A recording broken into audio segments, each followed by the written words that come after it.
Hello and welcome back to Kim Reads as we continue with Rebecca's Sunnybrook Farm. Chapter 5, The Miracle of the Rainbow.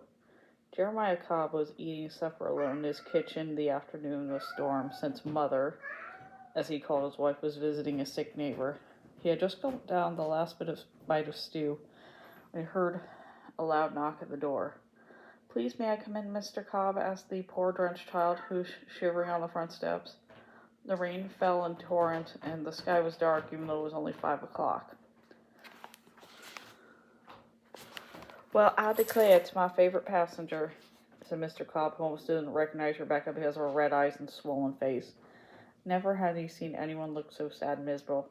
"Come to call on old Uncle Jerry and pass the time of day, have ye? Come in and warm yourself by the kitchen stove." The compassionate man, Mr. Cobb, felt his heart go out to Rebecca in her distress. His first thought was to do everything in his power to help her. Immediately, he escorted her into the kitchen and hung her wet jacket on the nail to dry. As his visitor stood warming by the stove, he took a seat to the table. Unable to contain himself a moment longer, Rebecca cried, "Oh, Mr. Cobb, I've run away from the brick house. I want to go back to the farm. Will you at least let me stay overnight and take me to Maplewood on the stage tomorrow? I haven't got any money for my fare, but I'll earn it somehow afterwards."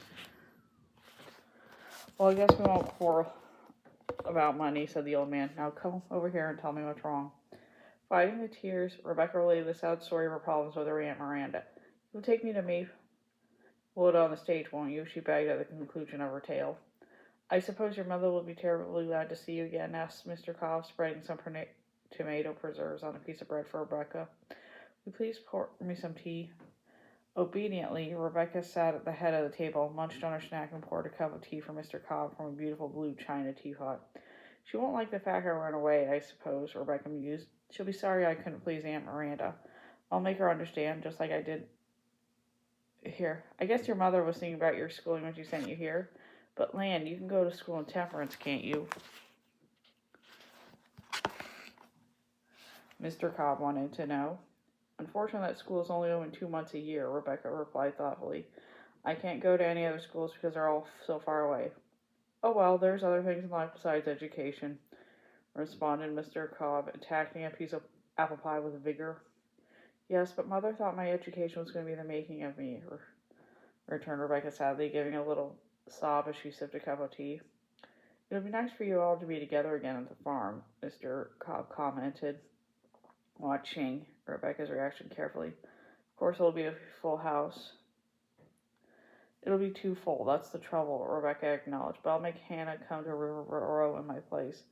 Suppose Aunt Miranda and Jane don't want her." "I should be afraid they wouldn't," the clever old codger remarked. "They might be kind of mad at you for running away, and you can hardly blame them." "That hadn't occurred to me," Rebecca said quietly, stunned at the thought of her sister might not be welcome at the brick house because of her sudden and unannounced departure. "How's the school down in Riverboro? Pretty good?" inquired Jeremiah Cobb cagily. "Oh, it's a splendid school," Rebecca admitted, "and Miss Dearborn is a wonderful teacher." "She likes you too," Mr. Cobb said. "Why, just the other day she told Mother that you were her best student." "Oh, did she really say that?" glowed Rebecca.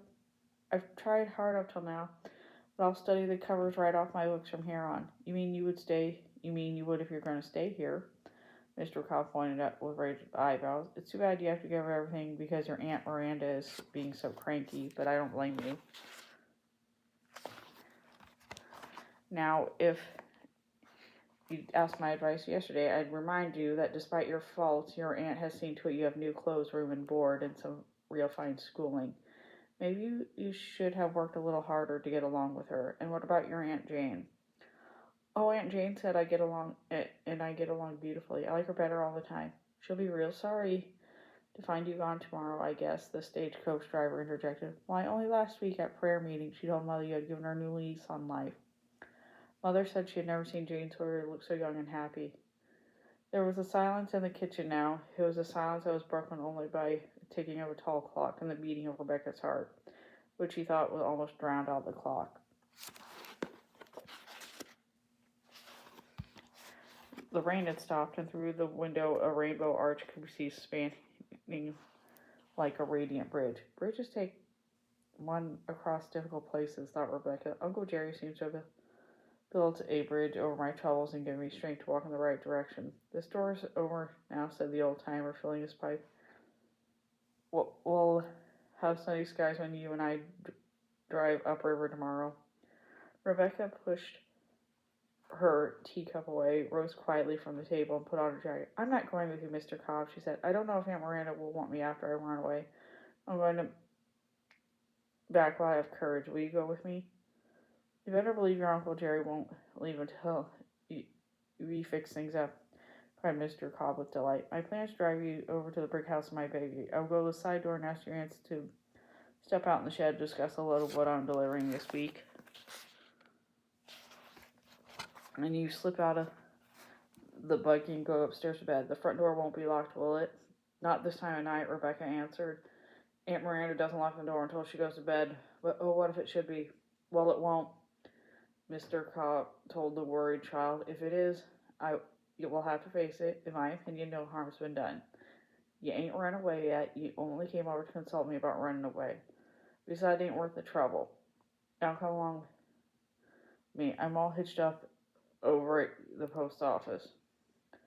Oh, Mr. Cobb, Rebecca cried, picking up her bundle of clothes and following me out the door. You've been a wonderful friend. You and the rainbow have helped me see things in a whole new light. Now I just hope and pray that your plan works. I have to admit that I'm nervous about this. What if something goes wrong and my aunts catch me sneaking in?